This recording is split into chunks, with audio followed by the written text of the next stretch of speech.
Hey guys, welcome! TJ here with Dead History, and welcome to our next Vice Presidential Series installment, and we're taking a look at the 18th Vice President of the United States, Henry Wilson. I know this introduction is a bit different. It's the first time I'm ever doing something like this. There is a reason for it. If you notice the photo on your screen, and there's probably going to be a few photos. That is a photo of me at Henry Wilson's gravesite last year when I visited in 2020. The reason that I'm doing the introduction this way is because that is the same photo as you're going to see here as I'm talking that was used in a local newspaper article written about me last October, in October of 2020, in the Asbury Park Press, which is a local New Jersey newspaper. And on the front page of the paper, as a matter of fact, they used that photo of me with Henry Wilson's grave. So I thought it was cool. That gravesite always holds a special place in my heart now because of that article and because of that photo being used. So that's why I'm doing it this way. So yes, our next Vice Presidential Series installment, we're taking a look at Henry Wilson, the 18th Vice President of the United States.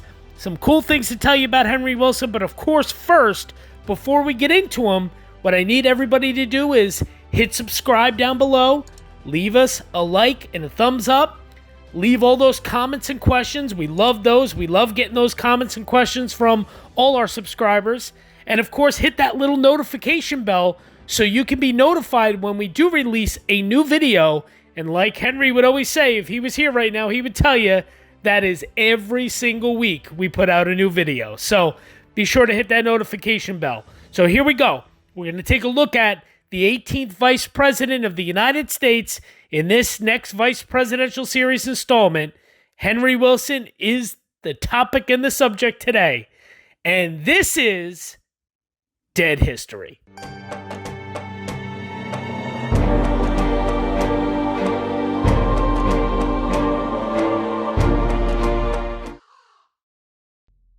Hey guys, TJ back with you here. And of course, like I said, our next Vice Presidential Series installment, the 18th Vice President, Henry Wilson. This guy right here, the guy that just popped up on your screen. So, as you see the pictures of me with his gravesite from that newspaper article behind you, some cool things, though, we want to definitely go over about Henry Wilson. He's one of my favorite vice presidents, and no, it's not because he has my son's name, Henry. Just really pretty good guy, ahead of his time, in my opinion. Henry Wilson, he was actually born into poverty, so we're going to tell you all about that. He was not he did not grow up a wealthy man or a wealthy child. Pretty interesting stuff, actually.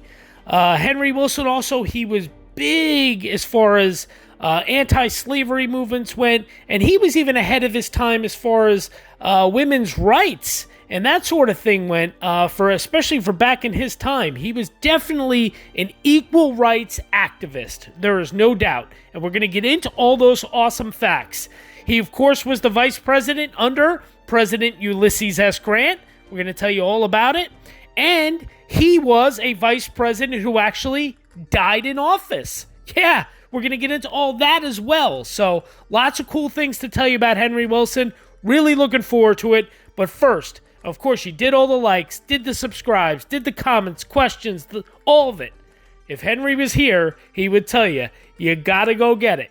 The potato chips, the popcorn, the soda, whatever you like. This time of year, the Christmas cookies, the cocoa, whatever it is that you want to snack on, so you can be ready to now sit back and relax and watch our next Vice Presidential Series installment looking at Henry Wilson. Sit back, relax, and enjoy. Here we go. Hey guys, welcome. TJ here with Dead History, and welcome to our next Vice Presidential Series as we take a look at the 18th Vice President of the United States, Henry Wilson. Welcome. I hope you enjoyed our little intro, of course, as always. And yes, I am flying solo this week for our Henry Wilson video. Like I said, the 18th Vice President of the United States. That's who we're taking a look at this week. A couple of quick notes and some housekeeping, so to speak, that I want to get to. Obviously, this video will be released on Thursday, December 16th and Friday, December 17th. I want everyone to know that this will be our last video for our Vice Presidential series until after the new year. Because this is what's happening. The week of Christmas, which is the following week, we will be putting out a very, very special Dead History Christmas video, which I am very excited for, and I can't wait to show you guys that. We're going to release that on Christmas Eve, so Friday, December 24th, so be on the lookout for that. And, you know, or maybe we'll release it on December 23rd, Thursday, I don't know. It'll either be the 23rd or 24th.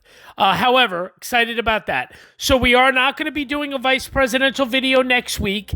And then the week after that, which is, of course, the week in between Christmas and New Year's, we're going to take a break that week as well. We're just going to take a nice Christmas, New Year's break.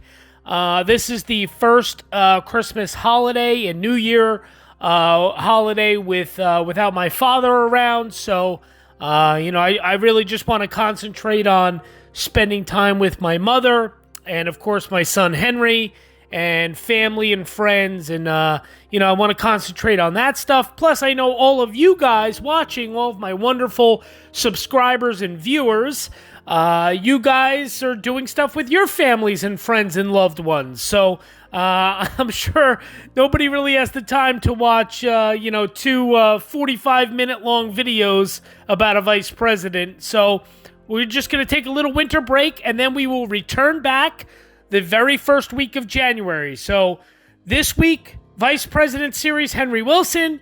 Next week, one Dead History special Christmas video. And then week off for Christmas, week off for New Year's. And then we will return with our next Vice Presidential video on Thursday, January 6th. So please keep that in mind. Okay, so that was the little housekeeping. Now on to something very, very cool. Something that I definitely want to speak about and touch on, something that's kind of near and dear to me, and that is I want you guys all to go to Kurt's Historic Sites.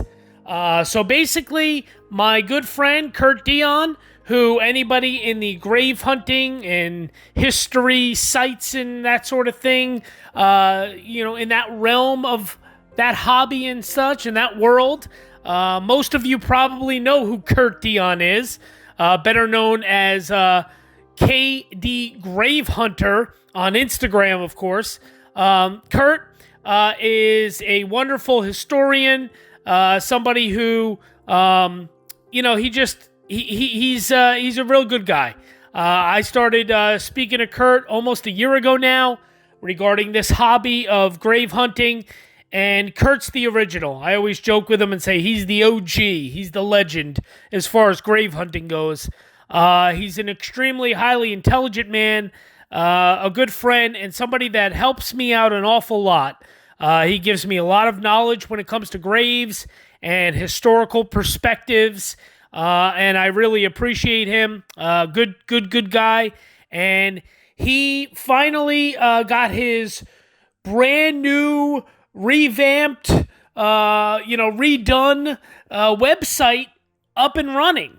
And that is Kurt's Historic Sites. So it's kurtshistoric.com, KurtsHistorics.com, just how it sounds, kurtshistoric.com. This website, it's actually been up since 2009, when Kurt was actually 14 years old.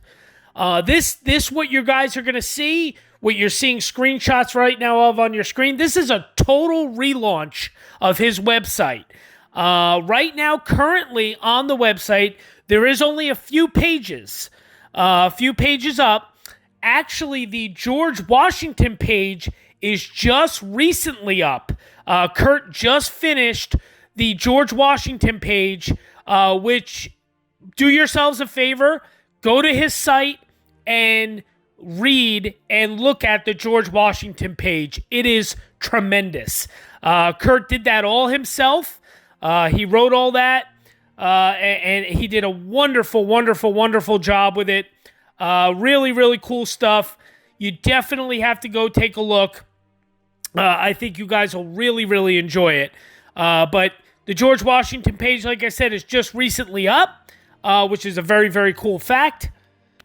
One of Kurt's, big things that he wanted to do, of course, is he wanted to make sure the George Washington page was totally completed and up there on the relaunch website for the anniversary of George Washington's death, which was on December 14th of 1799. So, obviously, Kurt made sure that happened. He got that done, which is awesome. So check that out.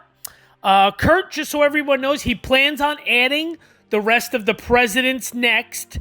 So he's going to be working on each president next. But you can also, while you're there on his site, check out the grave directory page. You can see, what other categories of graves that Kurt intends to add in the future. So make sure when you go there, go to the grave directory page. And like I said, you'll be able to see all these different really cool categories of different graves that Kurt plans on and intends on adding down the line and in the future. So go check it out, kurtzhistoricsites.com, Kurt Dion's amazing website. And be sure to follow Kurt on Instagram. You'll see here, that's KD Grave Hunter is his handle on Instagram. Go check him out. Awesome stuff. Way to go, Kurt. Awesome job. And of course, as always, thank you so much for all your help at all times. Really big help and really good guy. Okay, so now we did the housekeeping. You guys know what the schedule and the plan is for this channel over the next couple of weeks. I told you guys, make sure you check out Kurt's website and his Instagram and all. So now it's time for us to just jump right in to our 18th Vice President of the United States, Henry Wilson, in this next Vice Presidential Series installment here at Dead History. So here we go. Flying solo I am, of course. Let's jump in. Henry Wilson. Henry Wilson, the 18th Vice President from 1873 to 1875. He was not learned. He was not eloquent. He was not logical in a high sense. He was not always consistent in his political actions, and yet he gained the confidence of the people, and he retained it to the end of his life. Senator George BOUTWELL. Long before public opinion polling, Vice President Henry Wilson earned recognition as a master at reading the public's mind. During his 18 years in the United States Senate, Wilson traveled relentlessly through his home state of Massachusetts. A typical day would find him visiting shops and factories around Boston. Then he would board the night train to Springfield, where he would ruse some political friend at 2 a.m. and spend the rest of the night talking over current issues, departing at dawn to catch the early train to Northampton or Greenfield. After a week or two spent in that way, his friend George F. Hoyer observed, never giving his own opinion, talking as if he were all things to all men, seeming to hesitate and falter and be frightened. So if you had met him and talked with him, you would have said that there was no more thought, no more steadiness of purpose or backbone in him than in an easterly cloud. But at length, when the time came and he had got ready, the easterly cloud seemed suddenly to have been charged with an electric fire, and a swift, resistless bolt flashed out. and the righteous judgment of Massachusetts came from his lips. Such systematic sampling of public opinion enabled Wilson to represent the prevailing sentiments of his constituents and to make remarkably accurate political prognoses. This skill helped him build political alliances and parties and win elections. It also added an element of opportunism to Wilson's political maneuvering that brought him distrust even from his political allies. Yet, he did not simply follow the winds of public opinion whichever way they blew. Throughout his long political career, Wilson remained remarkably consistent in his support for human freedom and equality of rights for all men and women, regardless of their color or class. The rise of Jeremiah Jones Colbath. Henry Wilson's life resembled a Dickens novel. Like Pip, David Copperfield, and Nicholas Nickleby, he overcame a childhood of hardship and privation through the strength of his character, his ambition, and occasional assistance from others. He was born Jeremiah Jones Colbath on February 16th of 1812 in Farmington, New Hampshire. His shiftless and intemperate father named the child after a wealthy bachelor neighbor in vain hope of inheritance. The boy grew to hate the name, and when he came of age, he had it legally changed to Henry Wilson, inspired either by a biography of the Philadelphia schoolteacher Henry Wilson or by a portrait of the Reverend Henry Wilson in a volume on English clergymen. The Colbaths lived from hand to mouth. "Want sat by my cradle," he later recalled. "I know what it is to ask a mother for bread when she has none to give." When the boy was 10 years old, his father apprenticed him to a nearby farmer, binding him to work until his 21st birthday. Sorry, I was getting a call. The apprenticeship supposedly allowed 1 month of school every year, so long as there was no work to be done. But he rarely had more than a few days of school at any time. Lacking formal education, he compensated by reading every book in the farmhouse and borrowing other books from neighbors. He read copiously from history, biography, and philosophy. Also, as part of his self-improvement efforts, at age 19, he took a pledge of total abstinence from alcohol, which he maintained thereafter. In 1833, he reached 21 and was freed from his apprenticeship. Long estranged from his parents, the newly renamed Henry Wilson set out for new horizons. He hunted for employment in the mills of New Hampshire and then walked 100 miles from Farmington to Boston. Just outside of Boston, he settled in the town of Natick, where he learned shoemaking from a friend. The ambitious young cobbler worked so hard that by 1836, his health required he get some rest. Gathering his savings, Wilson traveled to Washington, D.C. to see the federal government. His attention was caught instead by the sight of slaves laboring in the fields of Maryland and Virginia, and of slave pens and auctions within view of the Capitol building. He left Washington determined to give all that I had to the cause of emancipation in America, he said.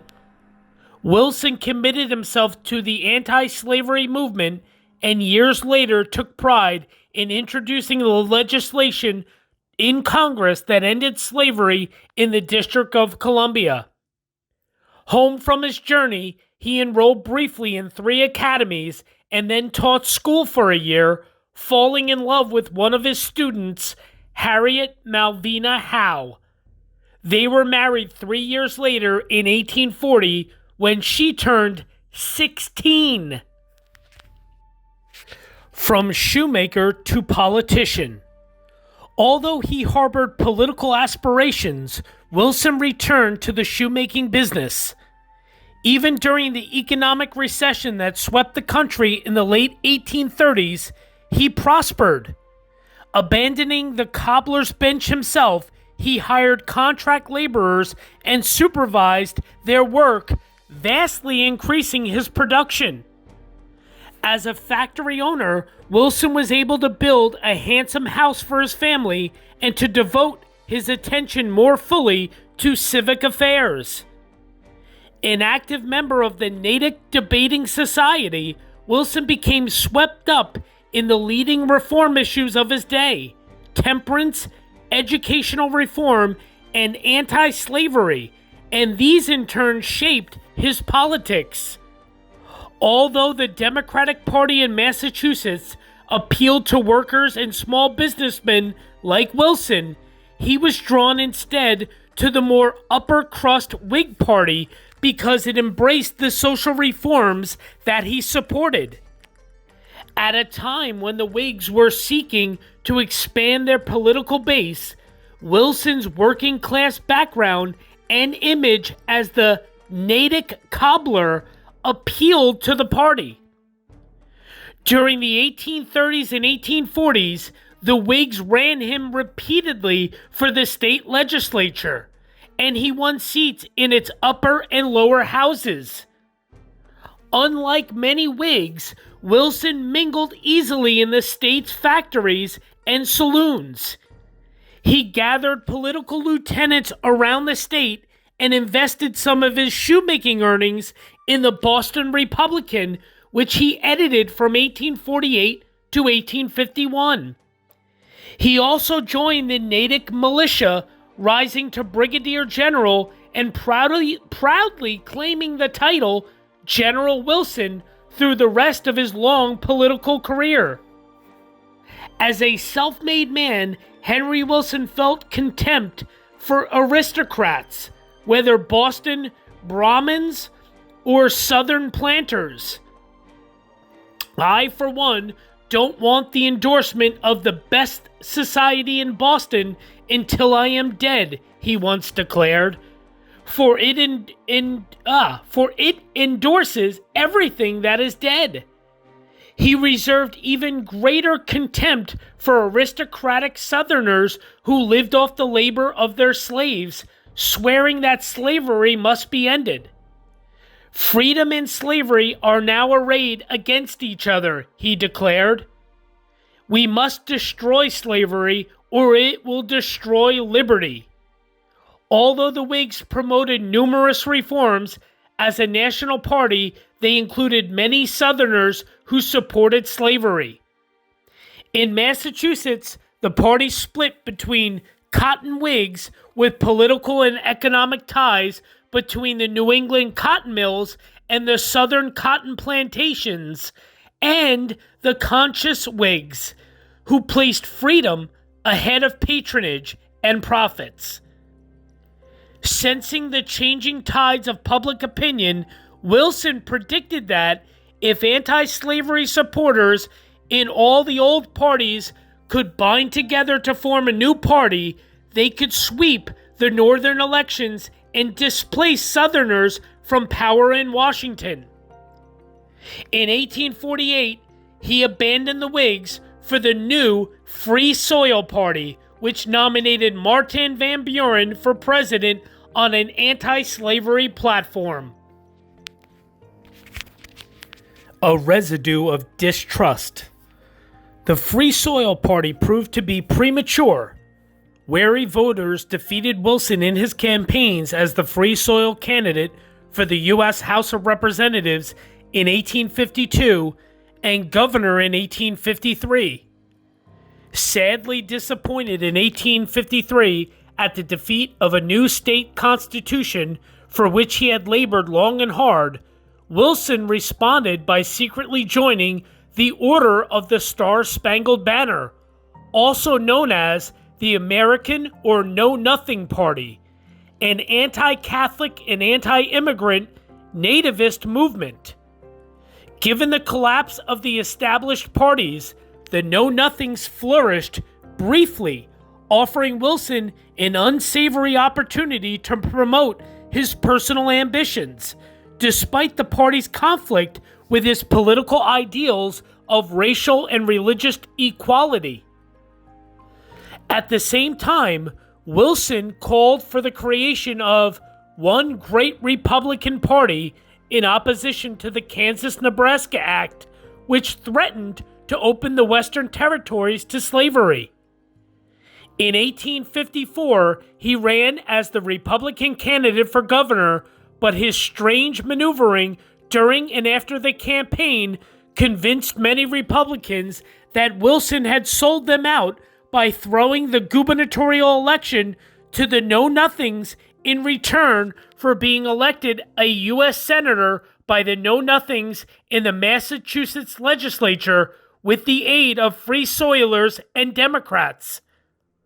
Although Wilson identified himself as a Republican, his first Senate election left a residue of distrust that he would spend the rest of his life trying to live down. In the Senate, Henry Wilson was inevitably compared with his handsome, dignified, scholarly senior colleague from Massachusetts, Charles Sumner. An idealist and fierce foe of slavery, Sumner laced his speeches with classical allusions and gave every indication that he would appear quite natural in the toga of a Roman senator. Henry Wilson would have seemed ludicrous in Roman garb or in attempting to match Sumner's grandiloquent addresses. Listeners described Wilson instead as an earnest man who presented the cold facts of a case without relying on flamboyant oratory. George BOUTWELL, who served with him in Massachusetts and national politics, judged Wilson an especially effective speaker during elections and estimated that during the course of Wilson's career, he spoke to more people than anyone else alive. BOUTWELL concluded of Wilson, he was not learned, he was not eloquent, he was not logical in a high sense, he was not always consistent in his political actions, and yet he gained the confidence of the people and he retained it to the end of his life. His success may have been due in part to the circumstance that he was not far removed from the mass of the people in the particulars named, and that he acted in a period when fidelity to the cause of freedom and activity in its promotion satisfied the public demand. Despite their different backgrounds and personalities, Wilson and Sumner agreed strongly on their opposition to slavery and pooled their efforts to destroy the peculiar institution. Even when people distrusted Wilson's wily political maneuvering or disdained his plebeian roots, they gave him credit for showing backbone in his fight against slavery. Massachusetts returned him to the Senate for 3 more terms until his election as vice president. And I think that's actually pronounced plebeian roots, where it said wily political maneuvering or disdained his plebeian roots, not plebeian or plebeian like I had said. So just to correct myself. Chairman of the Military Affairs Committee. During the 1850s, Henry Wilson fought from the minority. When the Southern states seceded in 1860 and 1861, and the Republicans moved into the majority, Henry Wilson assumed the chairmanship of the Senate Committee on Military Affairs, a key legislative post during the Civil War. In the months that Congress stood in recess, impatient radical Republicans demanded quick military action against the South. In July of 1861, at the war's first battle along Bull Run Creek in Manassas, Virginia, Wilson rode out with other senators, representatives, newspaper reporters, and members of Washington society to witness what they anticipated would be a Union victory. In his carriage, Senator Wilson carried a large hamper of sandwiches to distribute among the troops. Unexpectedly, however, the Confederates routed the Union Army. Wilson's carriage was crushed, and he was forced to beat an inglorious retreat back to Washington. Defeat at the picnic battle sobered many in the North who had talked of a short, easy war. In seeking to assign blame for the debacle, rumors spread that Wilson himself might have tipped off the enemy through his friendly relationship with a Washington woman, Mrs. Rose O'Neal Greenhow. When she was arrested as a Confederate spy, the Wild Rose held a packet of love letters signed H. But the letters were not in Wilson's handwriting, and Mrs. Greenhow knew many other senators, members of Lincoln's cabinet, and other highly placed sources of information. Wilson went back to Massachusetts to raise a volunteer infantry in which he wore the uniform of colonel. However, once the regiment reached Washington, he resigned his commission and returned to his Senate seat. Wilson also served as a volunteer aide-de-camp to General George McClellan, who commanded the Union armies. When he reported to the general's camp, he was ordered to accompany other officers on a horseback inspection of the capital's fortifications.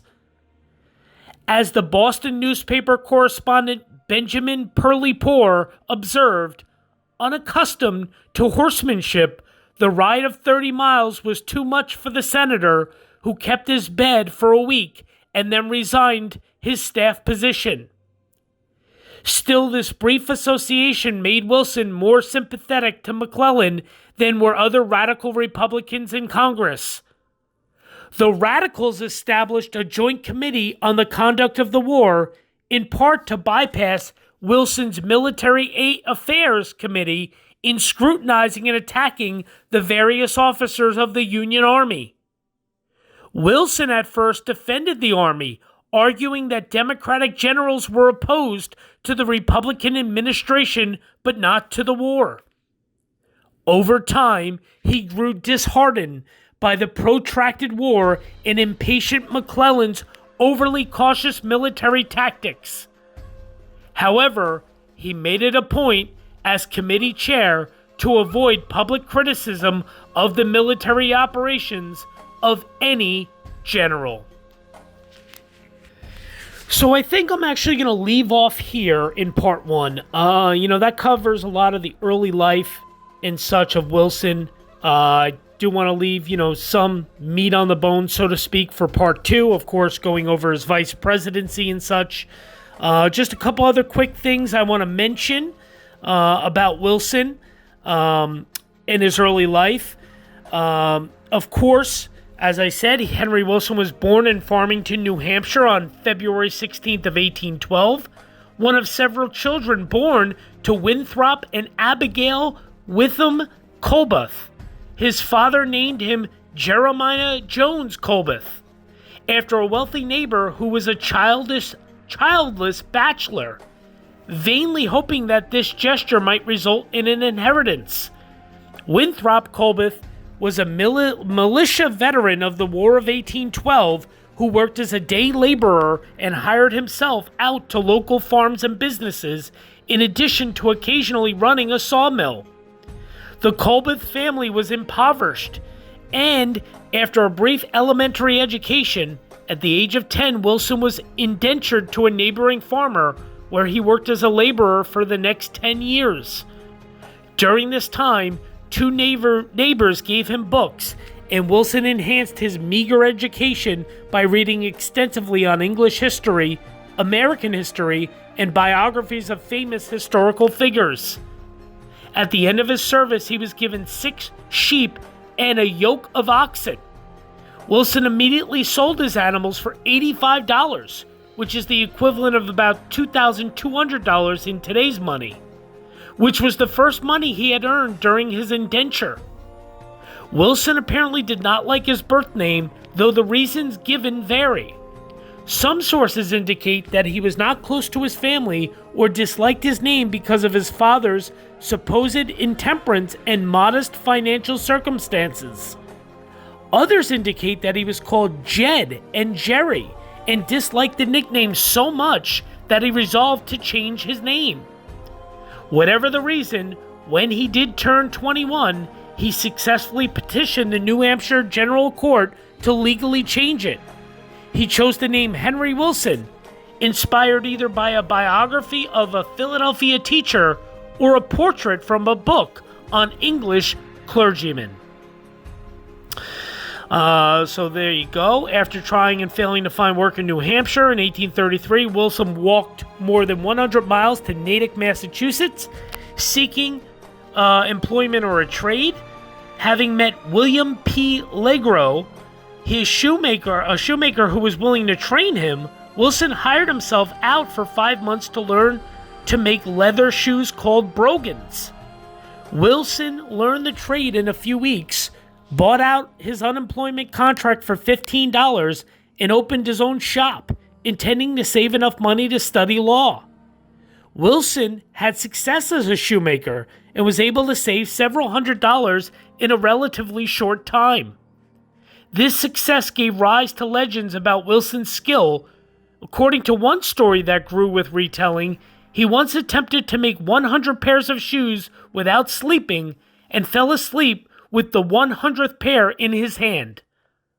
Wilson's shoemaking experience led to the creation of the political nicknames his supporters later used to highlight his working-class roots, the Natick Cobbler and the Natick Shoemaker. During this time, Wilson read extensively and joined the Natick Debating Society, where he developed into an accomplished speaker. Wilson's health suffered as the result of the long hours he worked making shoes, and he traveled to Virginia to recuperate. During a stop in Washington, D.C., he heard congressional debates on slavery and abolitionism, and observed African American families being separated as they were bought and sold in the Washington slave trade. Wilson resolved to dedicate himself to the cause of emancipation in America, and after regaining his health, he returned to New England, where he furthered his education by attending several New Hampshire academies, including schools in Stratford, Wolfeboro, and Concord. Having spent part of his savings on his traveling and schooling, and having lost some as the result of a loan that was not repaid, Wilson worked as a school teacher to get out of debt and began saving money again, intending to start a business of his own. Beginning with an investment of only $12, Wilson started a shoe manufacturing company. This venture proved successful, and he eventually employed over 100 workers. So there you go, and then it gets into his political career, which we can even kind of reiterate that tomorrow in part 2. Definitely a lot to go over, no doubt, in part 2, and I definitely want to leave stuff for part 2. So that's going to be it for part 1. Part 1, of course, hope you enjoyed this. Took a look at the early life, political rise, of course, his very impoverished childhood and beginning of life, and then pretty much being a self-made man. And it leads us all the way up to right after the time of the Civil War. He's still in the Senate, and now tomorrow in part 2, we're going to get into his vice presidency, and then we're going to get more into some of the interesting stories surrounding Wilson, like we kind of touched on it, the Green Howe controversy, even the Credit Mobilier scandal he was involved in a bit. We're going to get into that tomorrow. And then, of course, his untimely death and everything else. So we're going to get into all that tomorrow in part 2. So hope you guys enjoyed this part 1. a look at, like I said, probably my favorite vice president. If he's not my favorite, he's within the top 2 or 3. The 18th Vice President of the United States, Henry Wilson, also known as Jeremiah Jones Colbath. So there you go. Hope you guys enjoyed this. Thanks so much for everything. Keep those comments and questions coming. Keep everything coming. Can't thank you guys enough. Really appreciate you. And I will see you tomorrow for part 2. Thanks, guys.